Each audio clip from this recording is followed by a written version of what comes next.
വിശ്വാസം എന്നതോ ആശിക്കുന്നതിന്റെ ഉറപ്പും കാണാത്ത കാര്യങ്ങളുടെ നിശ്ചയവുമാകുന്നു.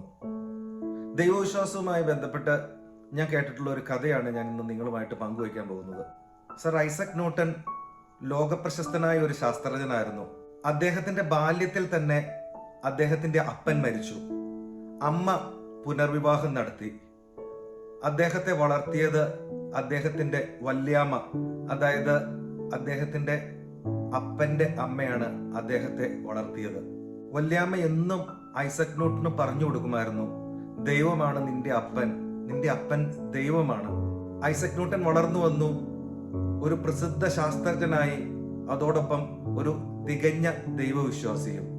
ഒരിക്കൽ അദ്ദേഹത്തിന്റെ ഒരു സുഹൃത്ത് അദ്ദേഹവുമായി സംസാരിച്ചുകൊണ്ടിരുന്നപ്പോൾ ദൈവം ഇല്ല എന്ന് തറപ്പിച്ചു പറഞ്ഞു. ഐസക് ന്യൂട്ടന്റെ അനുഭവങ്ങളെല്ലാം പറഞ്ഞിട്ടും ആ സുഹൃത്തിന്റെ നിരീശ്വര ചിന്ത മാറിയില്ല.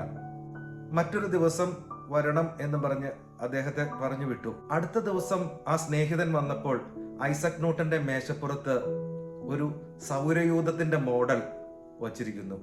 വളരെ മനോഹരമായ ഒരു മോഡലാണത്. സൂര്യനും ചന്ദ്രനും ഗ്രഹങ്ങളും ഉപഗ്രഹങ്ങളും എല്ലാം അടങ്ങുന്ന സൗരയൂഥത്തിന്റെ ഒരു മോഡൽ.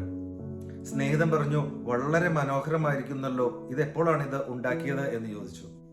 ഇതാരും ഉണ്ടാക്കിയതല്ല, ഞാൻ ഇന്ന് രാവിലെ ഉറക്കമുണർന്നപ്പോൾ ഇത് മേശപ്പുറത്ത് ഇരിക്കുന്നതാണ് കണ്ടത്, ഇത് തനിയെ ഉണ്ടായതാണെന്ന് പറഞ്ഞു. സുഹൃത്ത് ചോദിച്ചു, ഞാൻ അത്രയ്ക്ക് വിഡ്ഢിയാണോ? ഇത്രയും മനോഹരമായിട്ടുള്ള രൂപം അത്ര വൈദഗ്ധ്യമില്ലാത്ത ഒരാൾക്ക് ഉണ്ടാക്കാൻ സാധിക്കില്ല എന്ന് എനിക്ക് നല്ല ഉറപ്പുണ്ടെന്ന് പറഞ്ഞു. ഈ മേശപ്പുറത്തിരിക്കുന്ന സൗരയൂഥത്തിന്റെ ചെറിയ മോഡൽ ഉണ്ടാക്കുവാൻ ഒരു സമൃദ്ധനായ, ഒരു വിദഗ്ധനായ ഒരു വ്യക്തിയുടെ കരം ആവശ്യമാണെങ്കിൽ, ഈ ഭൂലോകം മുഴുവൻ ഉണ്ടാക്കിയ, ഈ അണ്ഡകടാഹം ഉണ്ടാക്കിയ, ഈ സൗരയൂഥം ഉണ്ടാക്കിയ, ഈ ഗോളങ്ങൾ ഉണ്ടാക്കിയ ഒരു ദൈവം ഉണ്ട് എന്ന് ചിന്തിക്കുന്നതിന് വല്ല പ്രയാസമുണ്ടോ? ആ ദൈവമാണ് ഉണ്ടാക്കിയതെന്നും നിയന്ത്രിക്കുന്നതും എന്ന് ചിന്തിക്കുന്നതിന് എന്തെങ്കിലും പ്രയാസമുണ്ടോ എന്ന് ഐസക് ന്യൂട്ടൻ തന്റെ സുഹൃത്തിനോട് ചോദിക്കുകയാണ്. ഈ ചോദ്യം ആ സ്നേഹിതനെ ചിന്തിപ്പിച്ചു. ആ സ്നേഹിതൻ അന്നു മുതൽ ഒരു തികഞ്ഞ ദൈവവിശ്വാസിയായി തീർന്നു.